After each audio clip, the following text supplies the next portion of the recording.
Yun, good evening mga kabakyard. Yun, Sunday evening ngayon. Ayan yung ating mga manok. May nangyari nga dito sa ating manukan. Ayan, papaliwanag ko sa inyo mga kabakyard. So, isang Gilmore. Ewan ko kung kasama to sa pinuntahan ng isa nating Gilmore. Ayan yung ating gold. Kasi ito si Lambe. Bali nangyari mga kabakyard. Fasting kasi tayo ng Sunday afternoon. So hindi tayo nagpapakain ng Sunday afternoon. So kanina, mga bandang alas 3, umalis tayo. So kadarating natin ng mga 5 PM. Tapos diretso na tayo rito sa manukan. Nakita nga natin itong isa nating Gilmore, naka-scratch. Na-scratch na ni tatay dito. Scratch niya. So ito nga yung ginamit na scratch. At nakawala pala, napigtas yung tali. So yung pinalitan natin ng tali. Yung tali. So kakagasgas dito, napigtas na. Tsaka dito. Ayan yung itsura niya. Sabi ni tatay, patay na daw kanina. Binuhusan niya lang ng tubig. Doon lang nabuhay. Ibig sabihin talaga nakipagburgal. Tapos kaninang pagdating natin, nais nga natin yung mga manok. Hindi muna ako nag-video, nasikaso ko muna. Ang daming balahibo rito kay Lambe. Meron din doon sa ating Karachi sweater at doon sa ating isang Gilmore na straight comb. Ano nangyari? Barang yung tatlo yung manok yung inikutan niya.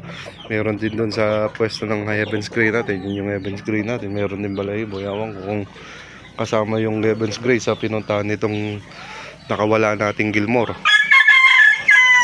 So yun. Awa ng Diyos. Dito daw. Nakalugmok na lang daw dito yung manok. Dito. Nakalugmok na lang daw dito yung manok.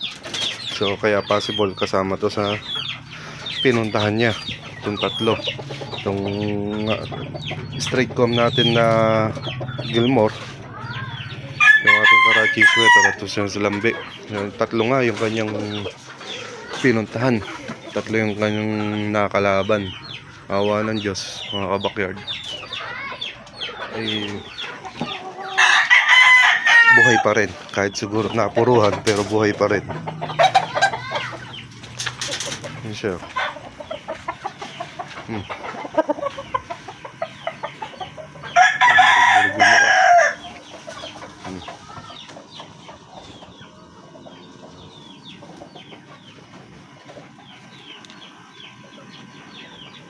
Isa yan sa mga masasabi natin kapabayaan natin hindi natin na-check kaninang umaga yung ganyan tali. So dati konting limat pa lang nagpapalit na ako ng tali. Hindi na may iwasan na talagang nagkakalimat yung mga yan. So ginawa ko ngayon, umikot ako sa mga talian. Tinignan ko kung merong mga limat yung kanilang mga lubid. Sa ganun maiwasan na natin yung ganun. So masasabi natin na kapabayaan talaga natin yung bilang isang owner, bilang isang magmamanok. So wala tayong ibang pwedeng sisihin kundi yung sarili natin. Yan tulad nito. Yan malinis pa yung kanyang tali.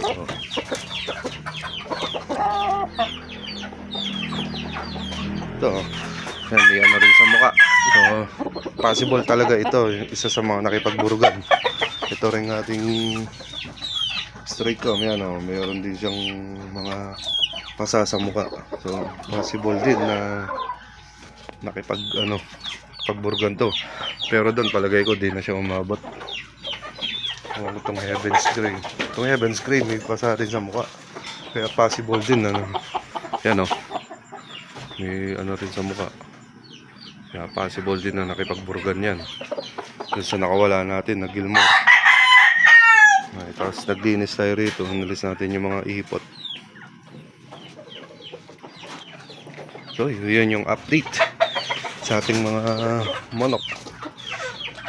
So Sunday afternoon nga ay fasting tayo dito sa ating backyard.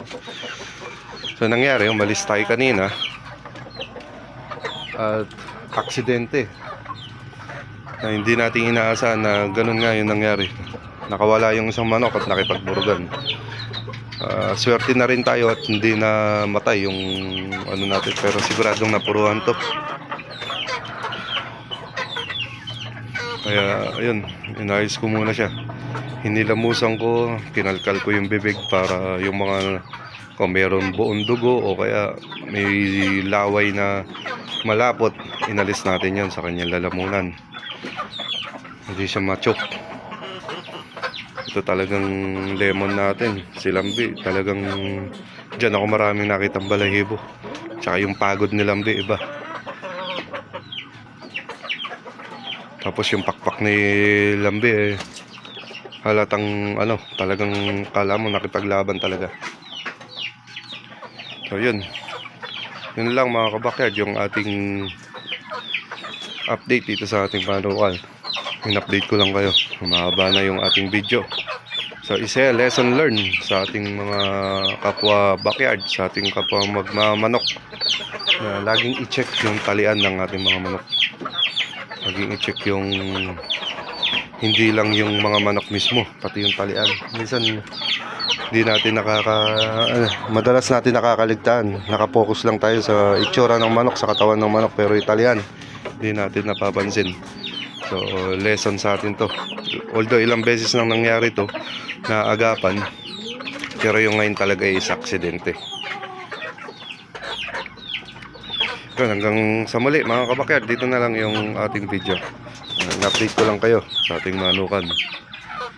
God bless po sa lahat. Shoutout sa ating mga bagong followers.